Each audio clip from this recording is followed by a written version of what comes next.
CNA Exam California. Question 1. Which of the following is considered a HIPAA violation for a CNA? Discussing a resident's condition with another CNA at the nurse's station. Discussing a resident's condition with the nurse assigned to that resident. Discussing a resident's condition with a family member when the resident has signed a release form. Releasing information to the resident's insurance provider when authorized.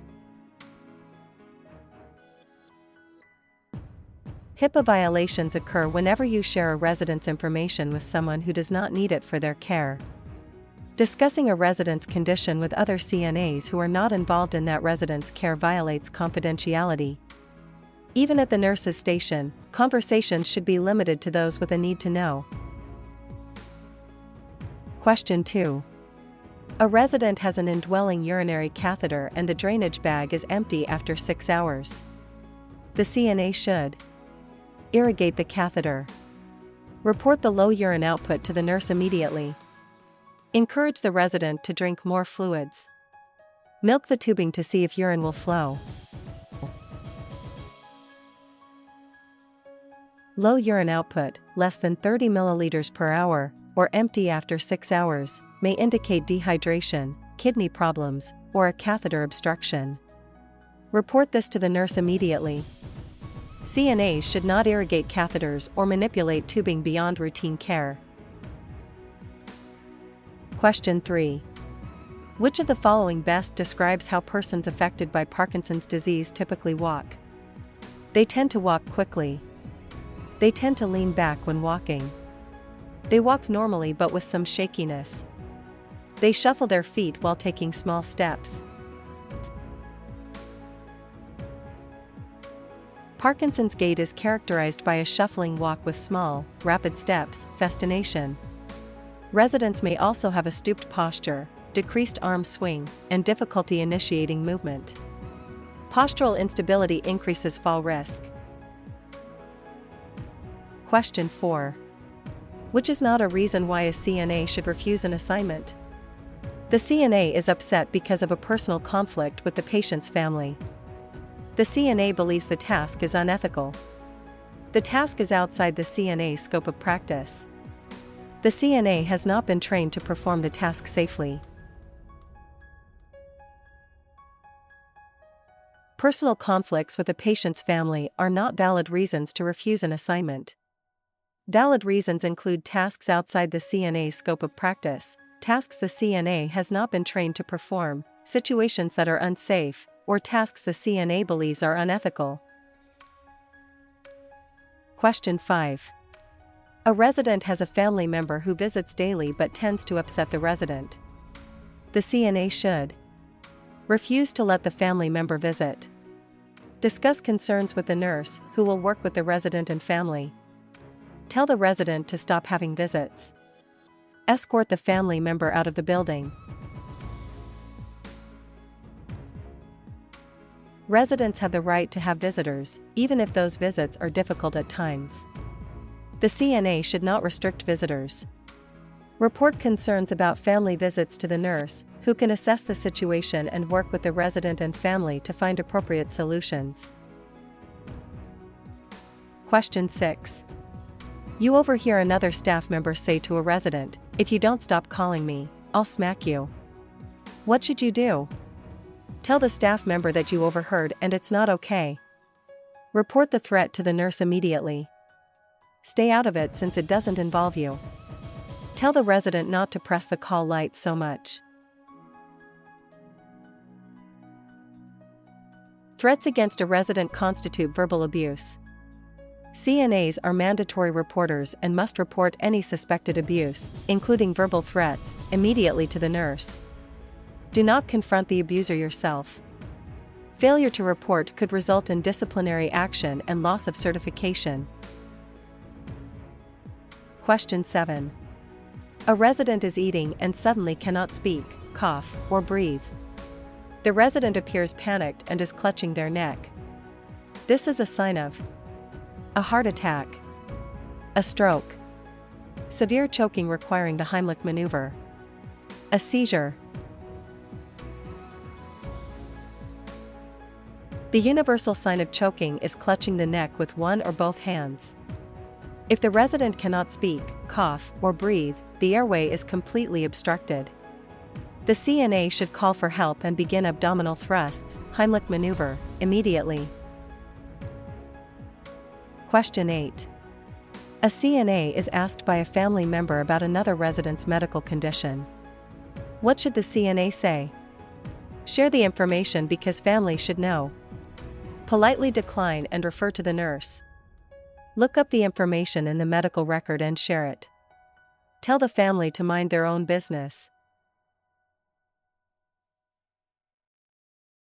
A CNA must not share medical information about one resident with another resident's family member, as this violates confidentiality. Politely decline to share any information and refer the family member to the nurse. Question 9.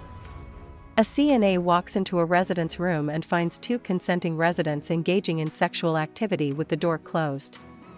The CNA should report the incident to the nurse as inappropriate behavior. Close the door quietly and respect their privacy. Tell the residents that this is not allowed in the facility. Stand in the room and monitor until they stop. Consenting adults in a long-term care facility have the right to sexual expression and privacy. If no abuse is occurring and both parties are consenting, close the door and respect their privacy. Do not interrupt or report unless there are concerns about consent or capacity. Question 10. You are caring for a diabetic resident who you find sweating and is only able to mumble words. What is your initial step? Give the resident orange juice if they can swallow. Call 911 immediately. Report the symptoms to the nurse immediately. Wait a few minutes to see if the resident improves. Sweating, confusion, and difficulty speaking are signs of hypoglycemia, low blood sugar, a medical emergency. Report this change to the nurse immediately. Do not give any food or drink unless the nurse instructs you to do so, as the resident may not be able to swallow safely. Question 11. Which of the following is a possible sign of a heart attack and should be reported to the nurse immediately? Complaint of heartburn after eating spicy food. Chest pain or pressure that may radiate to the arm, neck, or jaw. A temporary feeling of fatigue. Mild shortness of breath after walking. Chest pain or pressure that radiates the arm, neck, jaw, or back is a classic sign of a heart attack. Other signs include shortness of breath, nausea, cold sweat, and lightheadedness. Report these symptoms to the nurse immediately. Heart attack symptoms should not be assumed to be indigestion. Question 12. What is the safest action if you are unsure whether a task is allowed? Perform the task anyway and hope it is correct. Ask the nurse for guidance before proceeding. Refuse the assignment without explanation. Ask the patient if they think you should do it. Do not perform any task if you are unsure whether it falls within your scope of practice. Ask the supervising nurse for guidance before proceeding. Staying within your scope of practice is one of the most important legal expectations for CNAs. Question 13. A resident has a signed advance directive, living will, stating they do not want CPR. The resident's heart stops. According to the advance directive, the CNA should begin CPR immediately anyway to save the resident's life. Call for help and follow the advance directive unless the family gives permission. Ask the family what they want before calling for help.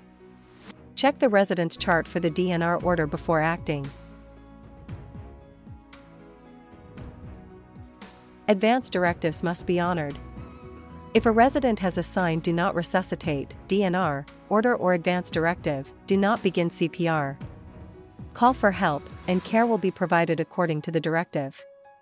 Unless you personally verify the code status in the medical record or with a nurse, check before acting in a code situation. Question 14. When are side rails considered a restraint? When both side rails are raised. When one side rail is raised. When side rails are raised to prevent the resident from getting out of bed independently, against the resident's wishes. Side rails are never considered a restraint. Side rails become a restraint when they are used to restrict the resident's freedom to move independently, without a physician's order. The FDA and OBRA regulations encourage the use of half or quarter rails to assist with repositioning rather than full rails that trap the resident. Full restraints require a doctor's order and must be used only for safety reasons. Question 15. A resident has a roommate. When providing a bed bath, the CNA should always close the curtain around the bed and close the door if possible. Leave the door open so you can hear the call lights. Pull the curtain partially, but leave it open enough to see the room. Ask the roommate to leave the room. Protecting a resident's dignity during personal care includes ensuring physical privacy by closing curtains around the bed and closing the door. Even if the roommate is present, use curtains to create visual privacy. Dignity and respect are fundamental rights. Question 16. What immediate steps should a CNA take upon recognizing that a client is showing signs of choking? Ask the client to keep coughing and bring them a glass of water. Call for help and perform abdominal thrusts, Heimlich maneuver. Lay the client down and check the mouth for food. Leave the room to get the nurse immediately. When a client is choking and cannot speak, cough, or breathe, immediate action is required. Call for help, then perform abdominal thrusts until the object is expelled or the client loses consciousness. Do not leave the client unattended. Question 17. A resident keeps $100 in cash in their bedside drawer. The CNA observes another staff member looking in the drawer. The CNA should say nothing, as it's not your business. Report your observation to the nurse immediately. Ask the resident why they keep cash in their room. Tell the other staff member to stop looking. Residents have the right to manage their own finances and personal property. If you observe staff acting suspiciously around a resident's belongings, report the observation to the nurse. Suspected theft of resident property must be investigated. Question 18. Which of the following is considered a normal age-related change seen in elderly residents? Increase in appetite. Decrease in constipation. Decrease in taste, sensation, and smell. Increase in amount of confusion experienced daily. Decrease in taste, sensation, and smell is a normal age-related sensory change. Increased confusion is not normal and should be reported to the nurse as it could indicate infection, especially UTI, dehydration, medication side effects, or other medical conditions. Question 19. What needs are found on the lowest level of Maslow's hierarchy of needs? Love and belonging. Self-esteem. Safety and security. Physical, basic survival needs. Maslow's hierarchy places basic physical needs, food, water, shelter, sleep, at the lowest level. These must be met before a person can focus on safety, love and belonging, self-esteem, and self-actualization. CNAs help residents meet these basic physical needs every day. Question 20. A resident asks the CNA, "What do you think is wrong with my skin?" The CNA's best response is, "That looks like a rash, you probably need cream." "I don't know. I'm not qualified to diagnose, but I will report your skin to the nurse so they can assess it. It's probably dry skin from the winter." CNAs are not qualified to diagnose medical conditions or give medical advice. The appropriate response is to acknowledge the resident's concern, report it to the nurse for assessment, and stay within your legal scope of practice. Never speculate or offer medical opinions.